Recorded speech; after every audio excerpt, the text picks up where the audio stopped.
निराशा में आशा कार्यक्रम में आपका स्वागत है। आइए सुनते हैं परमेश्वर के सुंदर वचन। मैं लक्ष्मी निराशा में आशा कार्यक्रम में आप सभी श्रोताओं का स्वागत करती हूँ। आप सबों को मेरा प्यार भरा नमस्कार।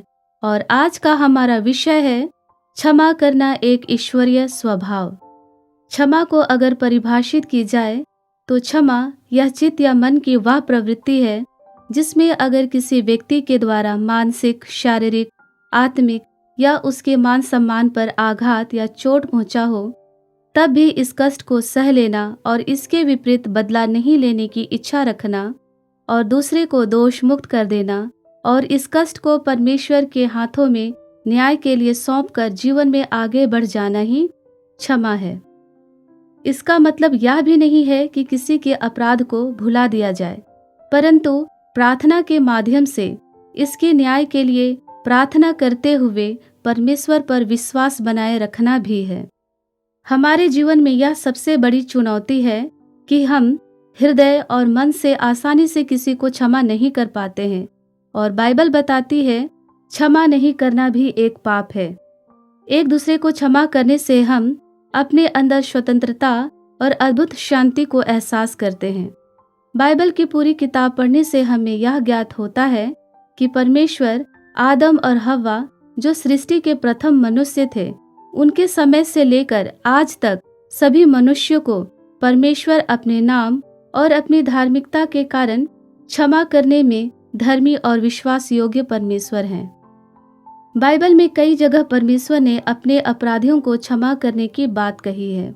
आइए हम बाइबल से जानें कि किस प्रकार क्षमा करना एक ईश्वरीय स्वभाव है। यीशु मसीह के जन्म से पहले अगर बाइबल में देखें तो उत्पत्ति अध्याय 3 का 21वां आयत में परमेश्वर का वचन कहता है, और यहोवा परमेश्वर ने आदम और उसकी पत्नी के लिए चमड़े के अंगरखे बनाकर उनको पहना दिया। इस वचन के द्वारा परमेश्वर की क्षमा स्पष्ट दिखाई देती है। जब आदम और उसकी पत्नी ने परमेश्वर की आज्ञा ना मानकर जब पाप किया, तब उस समय परमेश्वर ने अपनी बुद्धि का परिचय देते हुए उन्हें अदन के बगीचे से बाहर निकालकर उनके अपराध का दंड भी दिया। साथ ही उन्हें चमड़े का कपड़ा पहनाकर उन्हें क्षमा करने के अपने ईश्वरीय स्वभाव को भी प्रकट किया। इतना ही नहीं, परमेश्वर ने संपूर्ण मानव जाति के अपराध और पापों की क्षमा के लिए मसीह यीशु को इस जगत में भेजा। जैसा कि वचन में देखते हैं यूहन्ना 3:16, क्योंकि परमेश्वर ने जगत से ऐसा प्रेम रखा कि उसने अपना एकलौता पुत्र दे दिया, ताकि जो कोई उस पर विश्वास करे वह नष्ट ना हो परंतु अनंत जीवन पाए। और यीशु मसीह जब इस पृथ्वी पर थे, तब हर वो मनुष्य जिसने अपने पापों से मन फिराकर परमेश्वर से क्षमा मांगी, परमेश्वर ने उन्हें क्षमा दी, जैसा कि वचन में भी लिखा है। इफिसियों अध्याय 4 32वां आयत, एक दूसरे पर कृपालु और करुणामय हो, और जैसे परमेश्वर ने मसीह में तुम्हारे अपराध क्षमा किए, वैसे ही तुम भी एक दूसरे के अपराध क्षमा करो।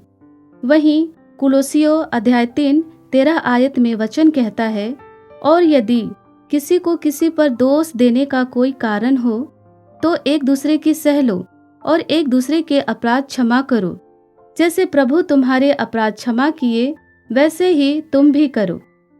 क्षमा करना एक ईश्वरीय स्वभाव है, इस वचन के द्वारा साफ स्पष्ट होता है। लुका अध्याय 23 34 आयत में वचन कहता है, तब यीशु ने कहा, हे पिता, इन्हें क्षमा कर, क्योंकि ये जानते नहीं कि क्या कर रहे हैं।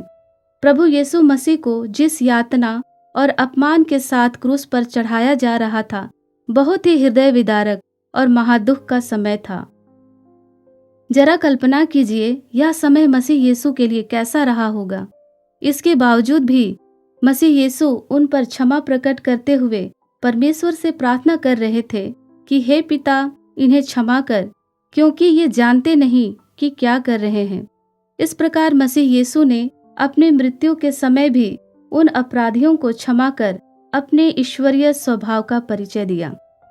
1 पतरस अध्याय 2 23 आयत में वचन कहता है कि यीशु मसीह वह गाली सुनकर गाली नहीं देता था और दुख उठाकर किसी को धमकी नहीं देता था, पर अपने आप को सच्चे न्यायी के हाथों में सौंपता था।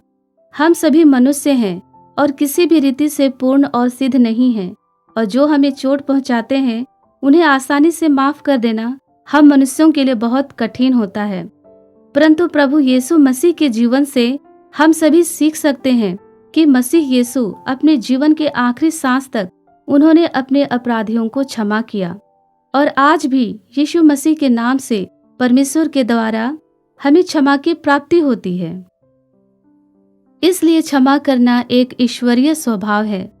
जिस किसी मनुष्य के पास क्षमा करना यह सुंदर ईश्वरीय स्वभाव है, वह अपने आत्मिक जीवन की अच्छी दौड़ पूरी कर रहा है।